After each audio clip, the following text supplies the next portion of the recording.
If profit margins are slim, you may need to give your business the adrenaline boost that it needs. Most, if not all owners, want their businesses to perform spectacularly, so they focus on sales. However, owners should also focus on increasing profits using these 5 strategies that we have laid out for you.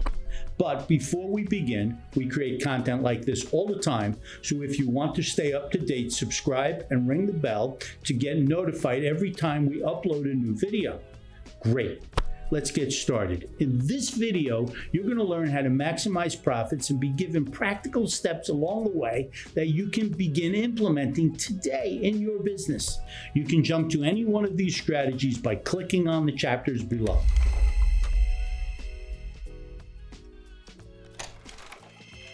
What goes into generating a single dollar of revenue in your business? Can you accurately define your true operating costs? So often we've heard owners say, I take my material cost and multiply by X, then multiply my direct labor costs by Y, and that's how I price. When asked where they came up with that formula, we normally hear things like, it's always been that way, or it's how my dad taught me to do it. So here's the simple truth about writing a quote.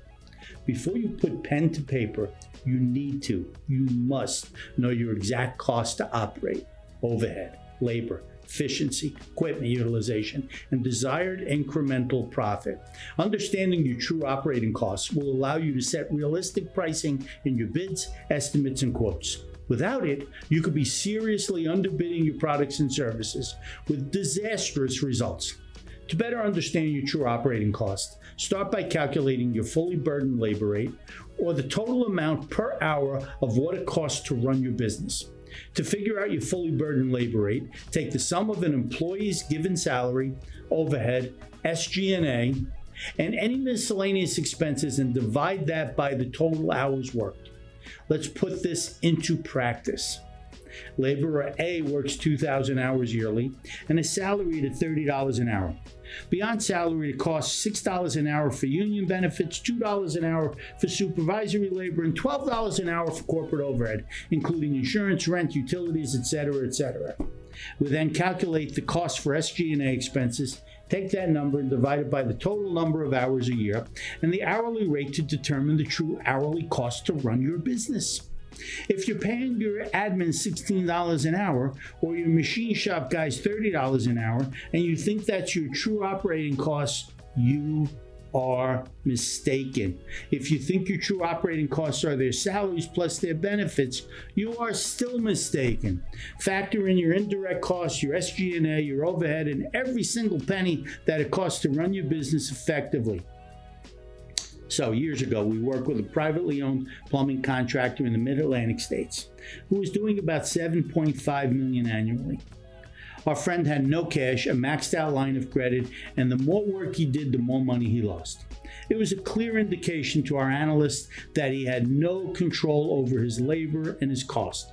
One of the first things we did was gain a complete understanding of what it cost the client to run their business by the hour and by the man, and determined that he was underpricing his services by about 20%. We couldn't go back and undo the contracts he had already bid on or the ones already in process, so we put in an interim one-time incentive plan for his employees and subcontractors to bring the projects in under budget. Every hour that was under budget negated incremental losses and generated a small degree of incremental profit. We made sure that going forward, his pricing would be 20% higher. Despite his initial hesitation, thinking he'd lose business with this massive change, he was quickly relieved to discover his win rate was not affected. His original pricing was so rock bottom that the 20% shift did not affect his competitiveness. We determined his fully burdened labor rate by calculating hourly rates for employees inclusive of vacation time, insurance benefits, and taxes. Next, we analyzed employee productivity, how many hours were paid versus how many hours were productive. It was an aggressive, intensive, and fun project that 2 years later saw his line of credit paid off. $7.5 million in annual revenue became $8.5, and profits were over $500,000 a year. Whether you are a $300 million operation with all the fancy ERP systems in the world, or a $7.5 million plumbing contractor working off Excel spreadsheets in the back of the pad, understanding your true costs will allow you to quote better, control operations better, improve margins, improve profitability, and most of all, it will allow you to do great things for you and your employees. After you establish your true operating costs, you should determine your gross margin. Let's say that after calculating your true costs and factoring in your SG&A and overhead, it amounts to 15% of every dollar of revenue you generated. If you want to make a net 7% profit, your gross profit has to be 7 points higher than your SG&A. That means you have to price the net at 22% gross profit. If your SG&A is 30% and you want to net a 7% net profit, then your gross profit needs to be at least 37%. Once you have your true costs and they're broken down between fixed, variable, direct, and indirect costs, then you'll need to know how to reach your gross profit because it should be tied to what you want your net profit to be. Please be careful not to confuse gross profit with gross margin. Gross profit is money left over after costs are deducted from sales. Gross margin, represented as a percentage, is the profit earned for every dollar of sales. It should not be guesswork, and assuming there will be profit for every sale never works.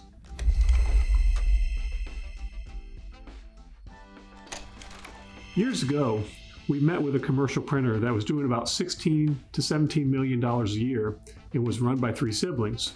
Though the business was never extraordinarily profitable, cash flow was beginning to tighten.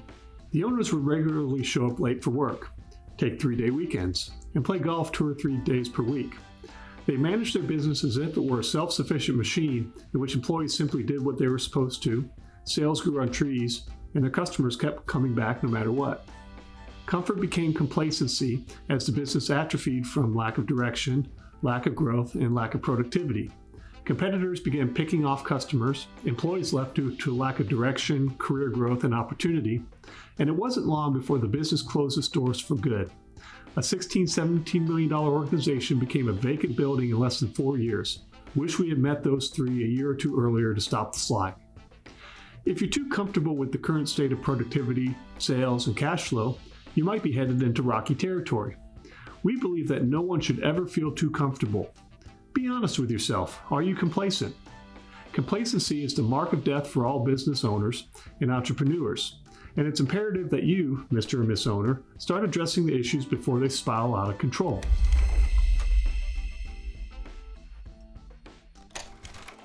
Everyone responsible for the sales targets needs to have some sort of individual expectations.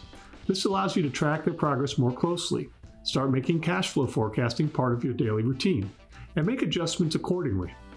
By comparing and adjusting your cash flow forecast to projections, you'll be able to detect early warnings of cash flow problems, ensure you can pay employees, suppliers, and vendors on time, keep track of customers who are behind on payments, and make your business more adaptable to changes in your market. Giving staff a specific plan, target, and responsibilities lets them have a clear understanding of what is expected and shows them where they can improve to help overall sales goals. Having a great year is fantastic, but a great year of company-wide growth that tracks profit per employee ensures that you're getting a return on your biggest investment, your staff.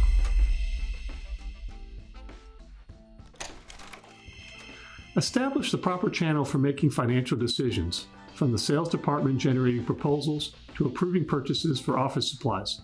Make sure that you are actively involved with these decisions.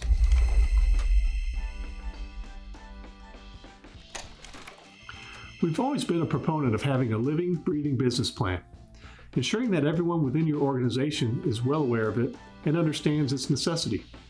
A business plan is the soul of your company. It establishes how cash going in and out of your business is used to grow and secure your organization. Every dollar of revenue should generate a commensurate percentage of profits. As the owner, you must determine if you are getting enough pennies out of each dollar.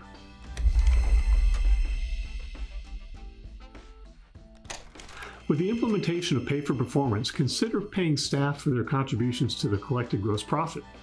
You'll find that your team will become less complacent and more motivated to continue billing customers to ensure invoices are paid on time. As the owner, you have every right to optimize your sales effort and motivate your staff and increase profits morally.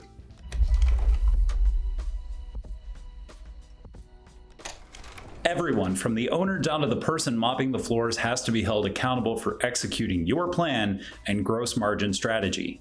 This means knowing the financial state of the business at any given time and holding every department accountable to frequent reports and KPIs. This includes pushing your sales team, protecting your assets, and installing a predetermined profit plan.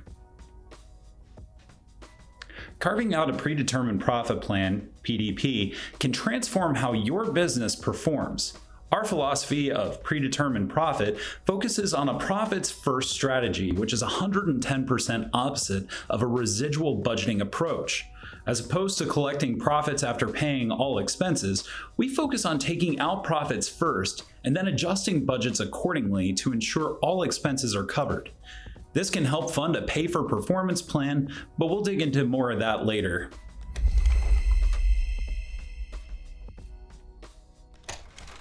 The difference between succeeding and going under depends on how committed your sales team is. 92% of sales reps give up after 4 no's, but 80% of prospects say no 4 times before they say yes. If your business doesn't have a disciplined and accountable sales program, it will be inconsistent in good times and could dwindle or fail in bad ones. Instill persistence and professionalism and stay on top of the numbers weekly. Remember, you are only as good as your sales personnel.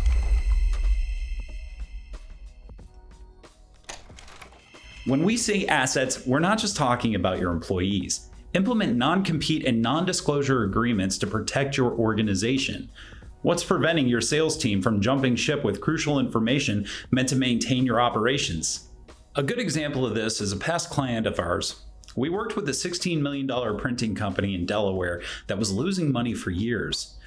At the time, the owners weren't focused on sales, and 90% of their customers communicated with the inside sales support staff. Within 2 months of making the owners go on sales calls with their field reps and meeting with people in person, they were profitable. After we left the project, the owners slipped back into their old ways. They let their sales reps in the field handle everything. They stopped talking to customers directly. When 2 sales reps left, they took their top customers with them. Sales dropped 50% and the company went bankrupt within a year. Non-disclosure and non-compete agreements protect your business from rogue employees starting their own business or working for the competition. Sit down with a lawyer to get this implemented right now as soon as possible if you haven't already. Establish the proper channels for making financial decisions, from the sales department generating proposals to approving purchases for office supplies. Make sure you are actively involved with these decisions.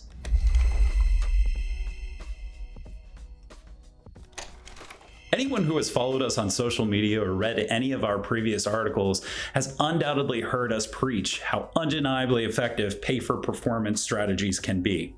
A great example of this is illustrated in an email from our client. They confirmed how this strategy drastically impacted the performance of his organization.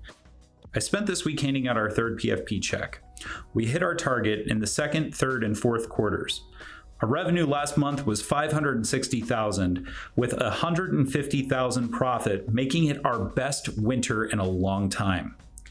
We paid out $44,000 to our employees with this PFP, and it gives me great joy to use the PFP check as not only a thank you, but as a motivational opportunity that we can do more. I can tell you how much I appreciate you for making me a better manager, sharper money man, and a better leader.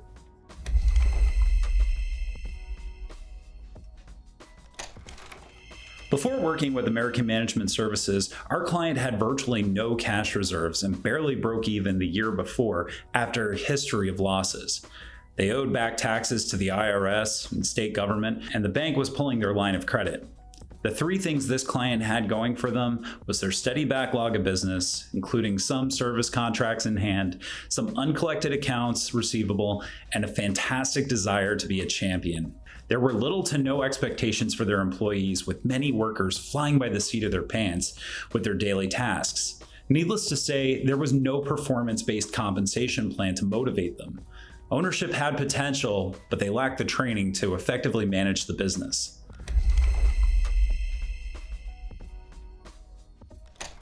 The first step was to build a viable financial plan. Based on the various operational and organizational improvements, we implemented these strategies accordingly during the project's life. We then carved out a PDP, this being the owner's return on investment. Any profit generated above the PDP level or second tier profit would be put back into the business. This would help fund the pay for performance plan. In this case, 50% of the second tier was used to fund the PFP pool, which included ownership. This meant they too had the motivation to keep up with the program. Once we had a targeted financial goal, we then reviewed each person's contribution to that overall goal and created KPIs to measure them and a tracking tool to help the grading process. We then set up a share system where every employee owned at least one part of the PFP pool. We then sat with each employee individually to discuss the respective value of their shares. Once the final profit and loss statement for a period was reported, ownership would calculate the funding to the pool and each grade the employees made it against their minimum KPIs. If employee A met all 4 goals, they would receive 100% of their share value. If employee B met 3 of the 4 goals, then they would receive 75% of their share value. From there, we would calculate each payment using a calculator tool we created for them and pay out against the plan. To protect ownership, we always reserved a portion of the earnings to protect against poor performance in the later quarters. So this way, profits from Q1 would offset a poor Q2. We found that most successful businesses always have a performance-based pay structure that encourages improved performance. A PFP plan is a must if you want to get the maximum effort out of your employees. For them to excel, they need to know what's in it for them. Our best advice to an owner who is just starting a pay-for-performance plan: let your employees know that the way to make great money is to help the business make great money. There is nothing wrong with setting clear and concise expectations. Make sure these expectations are measurable and use that to drive the PFP plan. If the business succeeds, then everyone should succeed, but the business always comes first. A well-founded PFP is key to ensuring the business reaches its minimum profit potential, and that ownership, as well as the employees, are rewarded for exceeding that level. Test your new PFP over at least 2 quarters before rolling it out full time. Don't confuse commission-based sales representatives as a PFP plan. And don't be afraid to ask for help from an advisor when developing your PFP plan.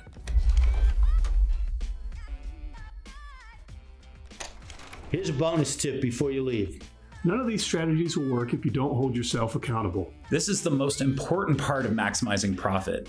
You can follow these strategies laid out to a T, But if you don't hold yourself to the degree of scrutiny that you hold your key people to, your efforts will amount to nothing.